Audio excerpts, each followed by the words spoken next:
ಅವಧೂತ ಚಿಂತನ ಶ್ರೀ ಗುರುದೇವದತ್ತ. ಆತ್ಮೀಯ ವೀಕ್ಷಕರೇ, ತಮ್ಮೆಲ್ಲರಿಗೂ ಈ ಅತ್ರಿಪುತ್ರ 007 ಯೂಟ್ಯೂಬ್ ಚಾನಲ್ಗೆ ಸ್ವಾಗತವಿದೆ. ನಾನು ಅತ್ರಿಪುತ್ರ 007 ನಾಮ್ ತೋ ಸುನಾ ಹೋಗ. ವೀಕ್ಷಕರೇ, ಗುರುದೇವದತ್ತರು ದತ್ತಾತ್ರೇಯರ 3 ಅವತಾರಗಳು.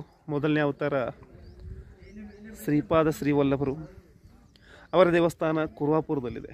ಎರಡನೇ ಅವತಾರ ನರಸಿಂಹ ಸರಸ್ವತಿ ಯತಿಗಳು. ಅವರ ದೇವಸ್ಥಾನ ಗಾಣಗಾಪುರದಲ್ಲಿದೆ. ಮೂರನೇ ಅವತಾರ ಅಕ್ಕಲಕೋಟದಲ್ಲಿದೆ, ಶ್ರೀ ಸ್ವಾಮಿ ಸಮರ್ಥರ ರೂಪದಲ್ಲಿ. ನಾವು ಈಗ ದತ್ತ ಪರಿಕ್ರಮೆಯನ್ನು ಮಾಡುವಾಗ 3 ಕ್ಷೇತ್ರಗಳನ್ನು ಕವರ್ ಮಾಡಬೇಕು. ಅದರಲ್ಲಿ ಮೊದಲನೇ ಕ್ಷೇತ್ರ ಬರ್ತಾ ಇದೆ ಕುರುವಾಪುರ, ಅಂದರೆ ಶ್ರೀ ಗುರುದತ್ತರ ಮೊದಲನೆಯ ಅವತಾರ.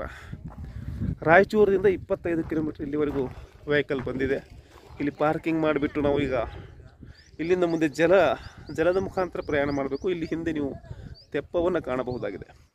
ಈ ತೆಪ್ಪದ ಮುಖಾಂತರ ಒಂದು 20 ನಿಮಿಷ ಟ್ರಾವೆಲಿಂಗ್ ಮಾಡಿ ನದಿಯ ಆ ಪಕ್ಕದಲ್ಲಿ, ಆ ದಡದಲ್ಲಿ ಶ್ರೀಪಾದ ಶ್ರೀವಲ್ಲಭರ ದೇವಸ್ಥಾನ ಇದೆ. ಬನ್ನಿ, ಹಾಗಾದರೆ ಗುರುಗಳ ದರ್ಶನವನ್ನು ಮಾಡಿಕೊಳ್ಳೋಣ. ಮೊದಲನೇ ಅವತಾರ, ಇದರ ನಂತರ ಗಾಣಗಾಪುರ ಎರಡನೇದು ಬರುತ್ತೆ. ಅಲ್ಲಿ ನರಸಿಂಹ ಸರಸ್ವತಿಗಳದು. ಇದು ಶ್ರೀಪಾದ ಶ್ರೀವಲ್ಲಭರದು. ರಾಯಚೂರಿನಿಂದ 25 ಕಿಲೋಮೀಟರ್ ಕುರುವಾಪುರ. ಇಲ್ಲಿಂದ ಸ್ವಲ್ಪ ಬೋಟಲ್ಲಿ ಹೋಗಬೇಕು ತೆಪ್ಪದಲ್ಲಿ. ಎರಡನೇದು ಗಾಣಗಾಪುರ, ಮೂರನೇದು ಅಕ್ಕಲಕೋಟೆ. ಶ್ರೀ ಸ್ವಾಮಿ ಸಮರ್ಥರ ರೂಪದಲ್ಲಿದ್ದಾರೆ ಶ್ರೀ ಗುರುದೇವದತ್ತ.